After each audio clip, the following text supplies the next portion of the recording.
para a edição das 9, agora com o Nuno Ricos. Este fim de semana caiu uma ponte. Aconteceu em Águeda, no distrito de Aveiro, e agora o Presidente da Câmara quer encontrar responsáveis pela queda da ponte quinhentista de Lamas do Voga.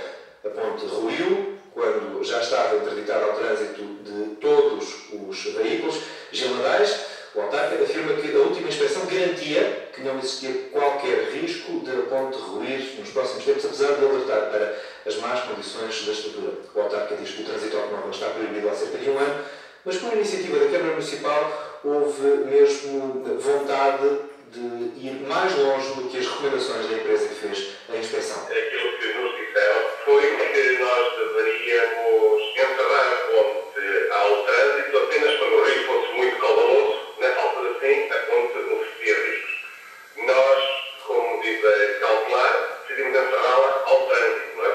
Permitir só a passagem das pessoas, porque, segundo o relatório, não era previsível o colapso na ponte. Mas que passa-me a entender, porque no fundo o resultado da inspeção induzia em erro, não é? Havia aqui um risco afinal iminente. É, exatamente. Vamos analisar cuidadosamente também esta situação e depois poderemos ir conformidade. Admitem processar a empresa que fez esta inspeção? Eu acho que nós andamos sempre a ir para tribunais e a resolver tudo e depois não se resolve nada. Vamos analisar cuidadosamente a situação e, obviamente, a Câmara defenderá sempre os seus direitos, levará este assunto até onde entender que o deve levar. A manutenção desta ponte era encargo da própria Câmara Municipal de Águeda. O autarca diz que dificilmente a ponte que ruiu será reconstruída. Está em causa uma despesa muito elevada. Gil Nadais admite que isto causa transtornos à população, muitos transtornos, mas ainda assim sublinha que há alternativas. Há a cerca de 100 metros, talvez nem tanto, uma ou outra que assume aquelas funções.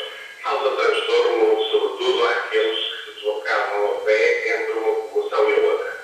Esses sim, terão de fazer uma volta que será, no conto geral, corresponderá a cerca de 1 quilómetro, não é? Portanto, em vez de serem 200 metros, passa a ser 1 quilómetro. Portanto, é esse o transtorno. Está fora de hipótese a reconstrução desta estrutura? A estrutura, da forma como estava e a sua recuperação, penso que se afigura muito difícil, porque mais de 2 milhões de euros é muito dinheiro neste momento para os nossos objetivos. Agora falta saber quem é que fez a inspeção da ponte e que não recomendou o fecho imediato da ponte de Lamas do Voga.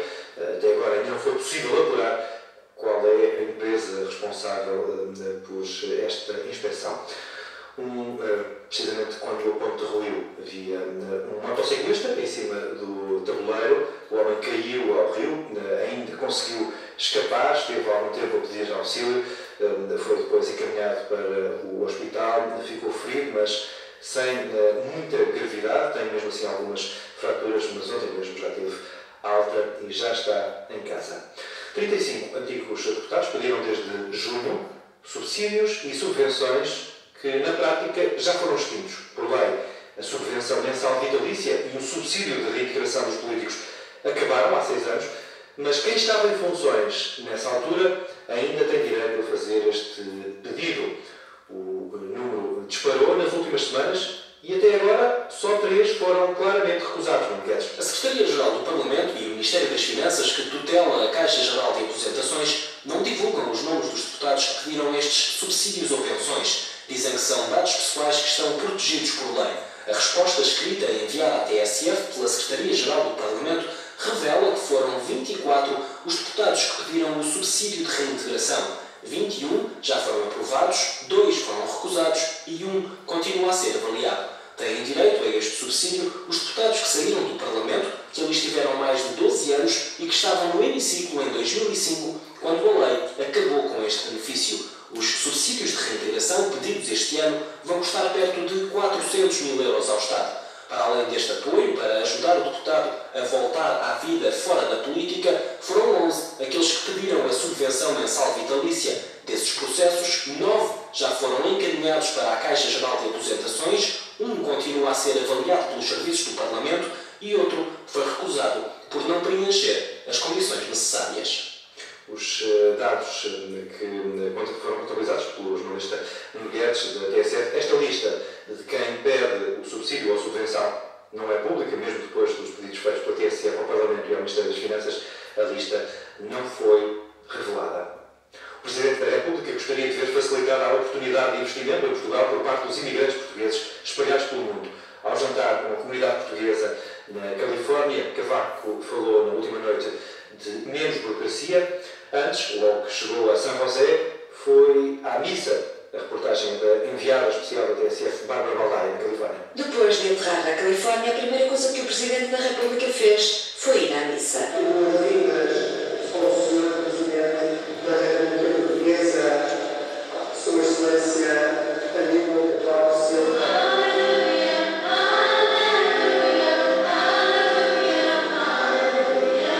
À saída da missa, Cavaco dizia querer reparar uma lacuna. O último Presidente a vir cá foi Mário Soares, há 21 anos. Não sei se vai avançar. Sei quem foi, mas não sei se vai avançar. Mas eu fiz questão de estar hoje aqui com a comunidade portuguesa nesta celebração litúrgica e vou, em breve, encontrar-me com ela num jantar. E no jantar que ofereceu em honra da comunidade portuguesa a cerca de 800 pessoas, Cavaco sublinhou a necessidade de facilitar a vida a quem quer investir em Portugal. Querem desenvolver as relações comerciais, mas queixam-se de alguma burocracia. Estamos a fazer esforços claros, no sentido de reduzir esse obstáculo. Manuel Vieira já investiu qualquer coisa no país de origem, mas foi na Califórnia que fez fortuna. É o verdadeiro rei da batata doce e foi um dos agraciados por Cavaco com a ordem do infante Dom Henrique.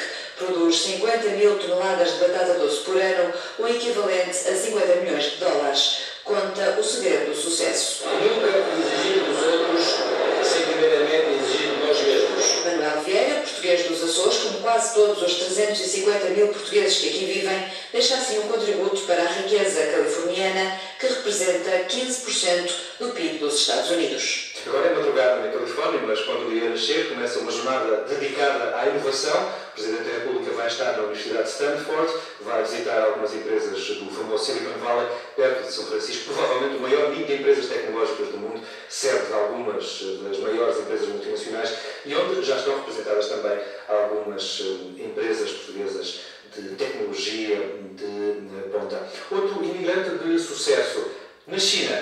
Jaime Pacheco soube hoje que é o treinador do ano. Agora mesmo que já renovou o contrato, diz-se contente pela aposta no Beijing Guangwon. Jaime Pacheco foi campeão português pelo Boa Vista e esta manhã, instantes mesmo, disse à TSF que está satisfeito com esta consagração na China. É de facto mais muito importante, mas será a recompensa de um trabalho. Eu naturalmente fiz aquilo que é habitual, as pessoas conhecem, né? Fazer o trabalho com muita paixão, com muita dedicação, e felizmente as coisas correram de uma forma muito positiva que eu trouxe, que é o que é para mim. Eu sou conhecimento satisfado e fiquei cheio de alegria, naturalmente, com esse reconhecimento meu daquilo que é o nosso trabalho. Jaime Pacheco, entrevistado há instantes pelo jornalista da TSF, Nuno Sousa Ribeiro, satisfeito, considerado treinador do ano na China, mesmo sem ganhar o campeonato, foi segundo pelo Beijing Guangwon. É uma Superliga chinesa disputada, tal como a portuguesa, por 16 equipas.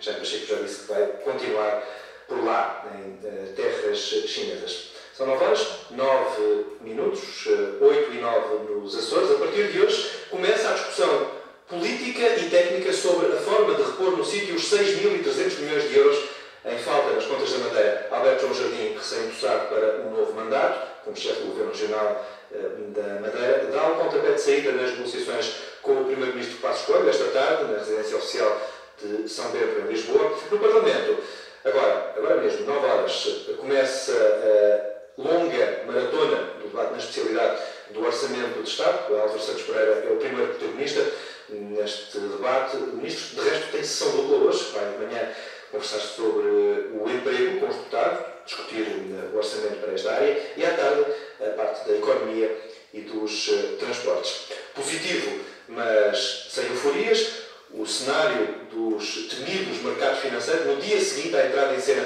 de Mario Monti como o novo chefe do governo italiano. Em Roma já não era Berlusconi, a resposta veio da terra do antigo chefe do governo, na Bolsa de Milão. A abertura foi a mais alta de toda a Europa. a Bolsa abriu a ganhar 1,6% e mantém-se nessa tendência muito positiva. A Bolsa Portuguesa também abriu a subir, neste momento permanece no verde, 0,4% acima da abertura. Depois também a ganhar Frankfurt, 0,7%, Madrid, 0,4%, Paris, 0,3%, Londres a subir 0,5% reação positiva, no dia em que Mário Monti começa a elaborar o seu novo governo, um governo de unidade nacional que vai garantir a transição do país e a aplicação das medidas impostas pela União Europeia e pelo Fundo Monetário Internacional. A Itália, ao contrário dos outros países, sob assistência, Portugal, Grécia e Irlanda, não tem para já ainda um empréstimo internacional, mas está sob vigilância atenta do Banco Central Europeu, também da Comissão Europeia e ainda do Fundo Monetário Internacional. Não são ainda conhecidos os membros do governo de Mário Monti. Na Grécia está hoje em pleno já o governo de Lucas Papademos, também um governo de transição, até às eleições de 19 de fevereiro. E neste caso, o Lucas Papademos vai hoje ao Parlamento explicar as linhas políticas deste governo de transição.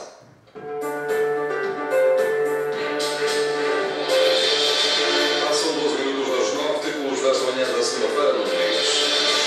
O Presidente da Câmara de Águeda quer saber, afinal, quem pode ser responsabilizado pela queda da ponte de Lamas do Voga, que caiu na noite de sábado para domingo. Uma inspeção deu a ponte como válida, pelo menos em situações normais. O que é certo é que a ponte acabou mesmo por cair. E agora o Presidente da Câmara quer responsabilidades, sem, no entanto, revelar o nome da empresa em causa. Na diplomacia internacional, o Irão no centro de tudo. Os ingleses voltaram esta manhã a dizer que estão disponíveis para a necessidade de uma operação militar contra o Irão, por causa da derrapagem do programa nuclear para fins militares. A Alemanha já veio contestar esta ideia. A Seleção Nacional de Paulo Bento vai treinar-se esta manhã em Óbidos. É o último treino antes do jogo de amanhã à noite, no Estádio da Luz, com a Bósnia-Herzegovina, segunda mão do play-off de acesso ao Euro 2012. Informação do trânsito já a seguir, depois há tudo de ensaio com Bruno Guerra. Estas e outras notícias em PSF.